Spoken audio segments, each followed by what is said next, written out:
asalaamaaleykum wa rahmatullah yéen ñuy suivre ci seen sama xalaat ñu ngi leen di nuyu di leen ziar bu baax di leen fàtte yéen a ngi seen programme Fagoro nag comme ni ngeen ko xamee ñu si dal professeur Ousmane Ndiaye borom Boga Bio muy praticien nekk fële ca Kër Massar xam naa ñi ko soxla nag numéro mooy nekk suuf écran bi noonu tey nag dañuy waxtaane professeur li nga xam ne mooy ndoxum siti xam naa ñëwoon nañ ci benn vidéo mais dafa xaw a yàgg ñu si bëri dañ koy laaj des fois duñ ko gis comme dañ ko defoon ci beneen chaîne YouTube moo tax ñu ñëwaat di ci defaat waxtaan ba pare mu nekk jàngoro boo xam tamit dafa sonnal nit ñi moom ndoxum siti moom man mii ci victime yi laa bokk mu nekk moom sonnal nit ñi baax a baax ñëw ba ko waxtaanee bala ñu ñëw ci ndoxum siti nag ñuy ñaan yàlla def jàmm ci réew mi ndaxte réew mi ku nekk xam na ni temps yëngu na ci côté politique waral ko ak yu bëree bëri yoo xam ne duñ ci mën a dugg ci ay détails parce que objectif foofu chaîne bi du loolu waaye li nga xam ni daal moo ci amal importance mooy fitna moom li yàlla wax rek voilà fitna moom bu ñëwee du yem ci ña ko xam ñoo ko sooke mën na law ba laal ñu bari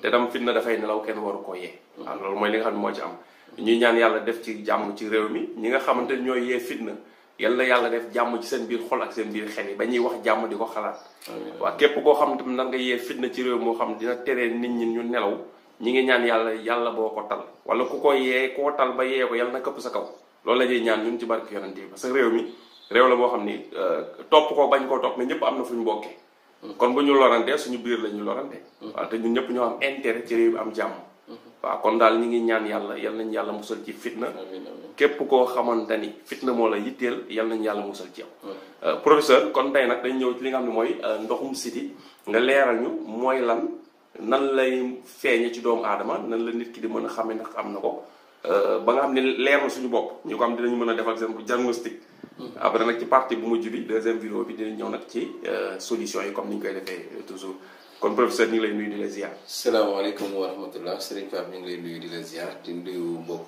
internet yëpp yi nga xamante ne ñu ñuy suivre comme ni nga ko waxee rek Pape yëngu-yëngu yi bari woon na fan yi daf naa gàllankoor lu bëri ci réew mi di profité rek di masawu ñi nga xamante ni ñu ñàkk seen alal di jaale ñi nga xamante ni ñoom ñàkk seen bakkan seen i mbokk ñi ci blessé tamit ñu ñaan yàlla ñu am rétablissement yàlla wéral leen fitna moom ni nga waxee rek ay du yem ci bopp borom waaw bëri na ñi nga xamante ni seen bagage yu bëri yàq na seen marché ni seen liggéey te it xëy na fañ ko jëlee woon métti na wala duñ ko gaaw a amaat donc liggéey ay at ñu yàqal ko ci benn bis tamit neexul bu ko defee ñu ngi masawu ñëpp daal ñi nga xamante ni dal na leen ak ñi ci ñàkk seen bakkan yëpp ko defee Pape ñu ñëw ci comme ni nga ko waxee rek ndoxu siti feebar la boo xamante ni feebar bu jéggi dayo la boo xam ne da nga naan Sénégal ñëpp a ko am presque waaw ñëpp a ko am mooy que ni dafa bari ci doomu aadama yi te day jaxasoo ci deret nit ki daanaka da ngay gis ni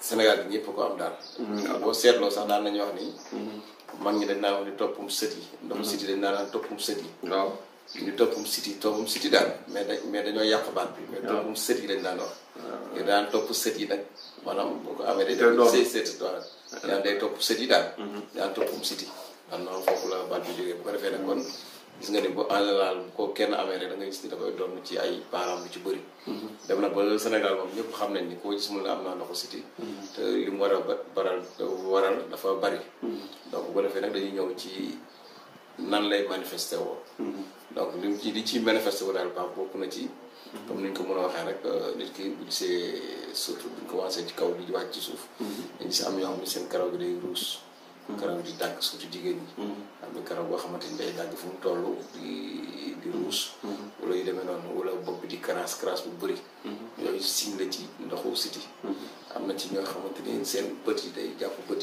yi di xasan wala muy fulu nga xam ne foo leen fekk dañuy toxoño wala yu demee noonu loolu symptôme la bokk na ci signe yi nga xamante ni ndoxu siti da koy waral am na si ñoo xam ne day ñëw jàpp seen i we exemple man bu gisee wey yi rek da ngay gis ni wey yi day commencé ñuul wala yu demee noonu daal ni muy mel noonu gis nga dafay yàq waaw day yàq wey yi am ñoo xam ne day yàq loxo yi exemple loxo yoo xam ne day wow dëgër këj ñu koy waxee loxo yi moson wala loxo yi di xar wala muy xub donc yooyu tamit ci si ñu ndoxu siti la bokk am ñoo xam ne day dem ba def leen yaram buy tàng xam ne foo leen fekk seen yaram day tàng jër. xam ne boo leen tegee sa loxo sax yow di nga gis ni. tàngaay bi jéggi na dayoo. bu amee fièvre. boo amee fièvre waa kay fièvre bu métti loolu dañ da ciy bokk. am na ñoo xamante ni dañuy xasan bu métti moo leen di sonal. maanaam seen yaram day xasan. ñu wokkatu rek wokkatu fu mu toll nii. waaw wala day xasan wala boo sangoo ba pare mu xasan. mën na xasan te doo sangu mais am na ñoo xam tamit bu ñu sangoo ba pare rek mu xasan. yooyu tamit da ciy bokk en général. mën a dem ba indil nit ki stress. mën a dem ba indil ko muy nekk koo xamante ni tamit day jeex amaigrissement. benn jeexaay boo xam ne day xaw a jéggi dayoo. ndoxu siti dina def noonu. donc am na ci ñoo xamante ne dañuy dem ba dañuy ñàkk yaram nga xamante bu ñu jeexee rek dootuñu am yaram bu baax noonu quoi. am na ci ñoo xam ne dañuy dem ba nga xam ne seen yaram day diis. waaw exemple day fajar yi boo waree yeewu jóg day mel ni dañ lay pusaat ci lal bi. yaram bi di diis tout le temps quoi. donc duñ sawar daal. xam nga day taayaloo nit. day taayaloo nit waa kay day taayaloo nit. nga xam day dem ba nga xam ne surtout deret bi sax mooy gën a diis nga xamante ni nit ki du sawar. donc loolu bëgg a def tey da ngay koy waaj ba suba ginnaaw suba nga waajaat ko mën ngaa dem ba yow li nga war a def ci semaine bi ba mu déwén nga koy def. la li nga war a def tey sax doo ko def. chaque jour rek yaa ngi waaj di waaj loolu day dem day dugg ci domaine boobu. am ñoo xam ne dañuy dem ba seen tànk yi day xar. diggante baaraamu tànk yi surtout. day am ay pieds d'athlète nga xam day weex noonu di xar. waaw am na ci ñoo xam dañuy dem ba tànk bi ñu doxee ci ginnaaw dëgg foofu tamit day xar. waaw loolu tamit si ñun ndoxu. te boo koŋ quoi ba fett. ba fett bay xar yu métti sax. donc yooyu tamit si ñun ndoxu siti la boobu. donc yooyu yëpp daal bokk na ci signes yi nga xamante ni ndoxu siti da koy joxe quoi. d'accord mais moom ndoxu siti bi ci boppam. moom lan la am ndox buy nekk ci biir yaram la wala lan la. waaw. xam ndoxu siti la ñuy wax. waaw ndox muy nekk ci nit la te war cee nekk di ko dem ci. waaw feebar la rek bu tuddee ndoxu siti mais gëw ma ni ndox la war a nekk. tur bi la rek ok ñu defe naa ci li ma yaakaar moom. waaw yaakaar naa ni du ndox. feebar la rek feebar bi mu lañ tuddee. ndoxu siti maanaam comme ni ma ko waxee rek ni naan toppum sët yi. waaw dem ba topp sët yi. ñu naan ndoxu siti. waaw donc defe naa yaakaar naa nag du ndox. waaw topp siti de lu mag ñi sax loolu la ñuy wax. topp siti waaw du ñu wax ndoxu siti mais topp siti la waaw donc am na ñoo xamante ni bon tamit mën na am bon ci xalaat laa ko teg wóoruma tamit. parce que tamit xam nga tamit siti dina def ay góom. waaw léegi daa am ñoo xam dañu am góom yu bari te góom yooyu en général fu mu laal ndox moom fu mu laal. day génne ndox day génne ndox. te ndox yooyu tamit fu mu laal day amaat. maanaam tamit mën na jóge foofu tamit. ci même bu dee ñu muy xaar seen baaram tànk yi day tooy. waaw kay wàcc na léegi nag bu ko defee nag bu fekkee genre feebar yi nga xam day def picc wala ay góom. ndox yooyu fu mu laal day amaat. donc loolu tamit mën naa mu jóge foofu de dama ne mën naa wóor. d'accord waaw d'accord waaw lu yi koy xam nga expliquer ñu maanaam ni ñuy feeñee ci doomu aadama. léegi moom nag exactement lan moo koy joxe quoi. waaw li koy joxe nag cause de boo xamante ni c'est indéterminé pour le moment mën nañu xamuñu exact. kon moo lii mooy leeral kon li nga tontu sànq ne xamoo ndox la wala leer. waaw kay kon kenn xamagul lu koy joxe. kay gis nga parce que boo xoolee da nga naan boo xoolee dañ naan la ñëpp ko am. mu ne wala boo xoolee Afrique wala Sénégal dañ naan la ñëpp am ndoxu siti. donc kon noo xam cause bi exact lii lan lay nekk. parce que am na ñoo xam ne sax dañuy am ndoxu siti te dañ koy yëg seen yaram du manifesté wu fenn du am benn manifestation. te fekk dañoo fees jërë ndoxu siti. or que mandarga yi ñu wax nii nag donc day nekk mandarga yoo xamante ni moom moo génn ci doomu aadama bi. donc moo nekk mandarga boo xamante ni tey day génn ci fi nga xamante ni mooy ndoxu siti bi fi lay génn. tey am na ñoo xamante ni dañuy am ndoxu siti mais duñ ko yëg ci seen yaram maanaam du manifesté wu duñ di def dara mais xëy na intérieurement ci biir ci yaram bi fa la ndoxu siti bi di manifesté wu. naan foofu bu ñu ñëwee ci complication yi danañ ko gën a mën a développer lan moo ko waral donc noonu lay demee en général donc bu ko defee ndoxu siti toujours feebar la boo xamante ni am na ñu koy am vision boo xam ne ñoom dinañ ko gis. nga xam ne kii da nga koy gis rek xam ne dafa am ndoxu siti mais dina am ñoo xam ne dina leen dal mais yow boo leen gisee di nga xam doo xam ni am nañ ndoxu siti peut-être ñoom ñoo leen ko wax exemple tey ki nga xam ne dafa am ndoxu siti am góom wala mu am ay picc wala ay heure kooku xam nga boo ko gisee rek da nga xam ne am na ndoxu siti wala mu manifesté wu ci wey yi wala mu manifesté wu ci bët yi mën nga ko gis rek xam nga mais am na koo xam ne loolu lépp am ko mais yaram bi rek mooy tàng exemple ah dina ko am mais du feeñ. du feeñ ci du génn du externe daal. du externe kay. ah d'accord mais moom rek mooy sentir ni. peut-être am na ko. donc noonu lay demee. moo tax en général boo gisee dégg nga ñu naan lu ñëpp am ndoxu siti. nga gis koo xam ni bon wala ngay feebar yu bari. mën na lekk sax si ñu ndoxu siti. d'accord donc noonu lay demee quoi. d'accord loolu leer na. loolu leer léegi nag bëggoon nañ xam maanaam moom yan conséquences dëgg yi mu mën a jural doomu aadama bi quoi. waaw conséquences yi si njëkk Pape. donc bokk na ci exemple bon mën nañ ne conséquence la mais nit ki mën na nekk fu mu toll di wokkatu. waaw wokkatu bu métti xam nga comme que yaram baa ngi xasan. ñoo xam ne foo leen fekk dañuy wokkatu am na ñoo xam ne tey seen diggante wokkutaani po kii yu. ñaari pooj yi day xasan. te bu ko defee sax da ngay gis ñoo xam ne ñu dugal seen poche. waaw di wokkatu noonu bañ ko leen donc wokkatu bu métti boobu. mën na nekk conséquence. mais am na ñoo xam ne mën na leen indil impuissance sexuelle. maanaam ci wàllu sëy. nga xamante ni dañuy dem ba tey seen sëy du normal. sëy du normal mooy bu ñu am rapport ak jigéen seen soxna. tey dañuy gaaw a egg dañuy gaaw a daanu. ñu gaaw a pare daal. d'accord wala ñu dem ba nga xamante ni dootuñu mën dara sax. waaw mën na indi impuissance sexuelle waaw wala éjaculation précoce. donc yooyu mën na ko indi. mën na dem ba tamit ba indi infertilité. maanaam nga xamante ni tey bu dee ku jigéen ki du am doom. nga xamante ni ndoxu siti mën na ko téye ba du am doom. mën na ko téye tamit ba doom bu mu am sax day lakk tamit parfois da nga gis jigéen day am doom.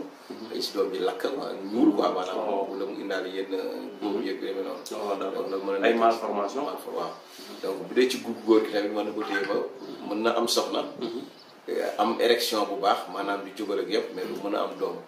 parce que tamit walax njaan yi nga xamante ni tey exemple ñoo ko war a mën a may doom.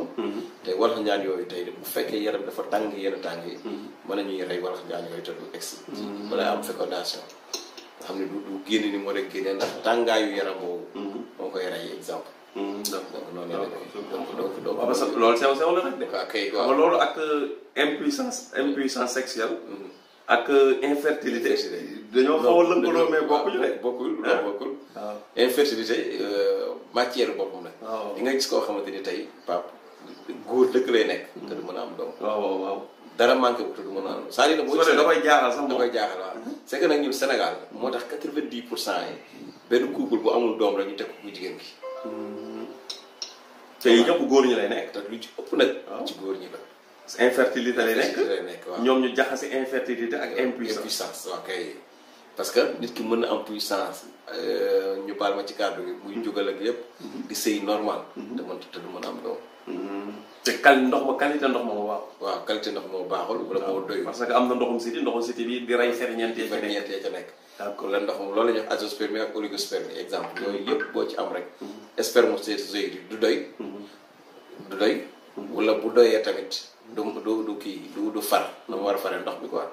waaw maanaam sperme daal du nekk qualité bi du baax sperme daal baaxul maanaam. waaw léegi nag kooku même bu fekkee nag yow yëg nga ni góor dëgg nga. mais doo mën a am doom. donc bu ko defee nag loolu tamit da nga koy faj. léegi bu ko defee nag moo tax 90% couple yi bu ñu amul doom rek ñu ne ko jigéen gi la. fekk nag lu ci bëri nag góor waaw ñu bëgg koo accuser rab yeeg yooyu. waaw kay waaw fekk peut-être loolu mën na am mu am. waaye lépp nekkul loolu. waaw lenn saa yi góor ñi lay dem. dafa naa ne envoyé woon naa la fi benn vidéo benn témoignage boo xam ni. koo xam ne bi mu see 5 ans amul doom. bi mu ko joxee garab yaa ngi fàttali ko. waaw naan ma garab bi dafa cher 30 000. waaw mais bi mu ko jëlee avant garab bi jeex ndaw si nekk na en état. yaa koy rappelé donc gis nga. moo tax boo ko traité rek day wér. mais boo ko traité wul aussi day continuer. mais nag léegi foofu nag li ñu fay ñaan Pape de telle sorte que couple bu mënta am doom rek. na ñoom ñaar ñëpp dem def ay analyse nga xool surtout ku góor ki. su ko góor ki lépp normalé nag. jigéen ki mën na dem faju ci tamit. d'accord ndax li mën na nekk ci jigéen ki tamit comme ni mën na nekk ci góor ki. d'accord donc noonu lay demee. kon doom si moom lu jar a jël ko sérieux la. lu nuru lu yamamaay la mais lu sérieux la. sérieux la waaw. c'est que boo gisee sunu fajkat yëpp tamit. donc benn erreur boobu rek la ñuy def. dañuy jël ni feebar yëpp ndoxu siti mooy seen ndey exemple. léegi bëri na ci fajkat yoo xam ne nag ñoom ndox bu loo feebar boo indi ndoxu siti la ngay jéem a faj.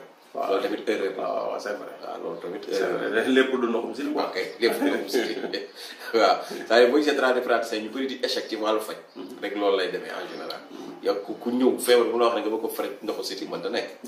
waaw parce que dafa am feebar bu nekk dafa am turam. benn feebar la ci feebar yi. waaw kay waaw mais buñ jëlee nag feebar yëpp bëgg ni ndoxu siti mooy li tamit problème lay nekk. d'accord comme li nga wax des fois rek nga ne léeg-léeg benn feebar nit ki mën na ko am négligé ko feebar boobu jural ko beneen feebar. waaw léeg-léeg am na feebar yoo xam ne mën nañu am relation. city mais duñ nekk ndoxum city. waaw day am. waaw loolu leer na yaakaar naa kon xam naa ñiy seetaan thème intéressé leen dëgg ci li ñuy bëgg ñëw nag mooy maanaam prévention. boo xam ne bëggoo sa ndoxum city indil ay jafe-jafe. ak ñi nga xamante ni dañoo am problème mu ndoxum city. ay saafara yu ci am ci wàllum gaay xam naa nag sax li gën a yomb mooy nag yow produit bi ñu ciy jaay parce que nga xam ne produit ndoxum city bi daa xam ne efficace na waaw boobu moom macha allah xam naa li ñu njëkk avant ngay indi wax yeneen boo nga wax ko nit ñi ba pare parce que mooy gën a yomb ci nit ñi dem di wutee foofu ñu ñëw jënd ko ci yow directement xam naa vidéo bi nag kon boo amee looy tàggatoo deuxième partie ñu ñëw ci saafara yi waaw saafara yi ndoxum city incha allah d'accord incha allah bu ko defee Pape comme ni nga ko waxee rek ñu ngi nuyu ñëpp di ziar ñëpp donc ndoxu city feebar la boo xamante ni comme toujours rek di ma koy waxee feebar yëpp benn jaru ci négligé donc ñun nag Afrique dañoo tàmm yar feebar kenn du ko yar li ñu wax rek objectif bu vidéo yi mooy prévention c'est-à-dire ko fagaru olof lay wax ne fagaru moo gën faju fagaru boobu nag ñun moo tax ñu def vidéo yi pour nit ñi mën di fagaru di bàyyi xel mais buñ bàyyee ba mu ni xit ni jonn day naqaree saafara su ko defee nag dina ñëw ci deuxième partie bi di solution yi incha allah incha allah kon ñu ngi leen di jox rendez-vous ba deuxième partie si ndoxum city bi ñu ñëw ci prévention ak solution yi jërëjëf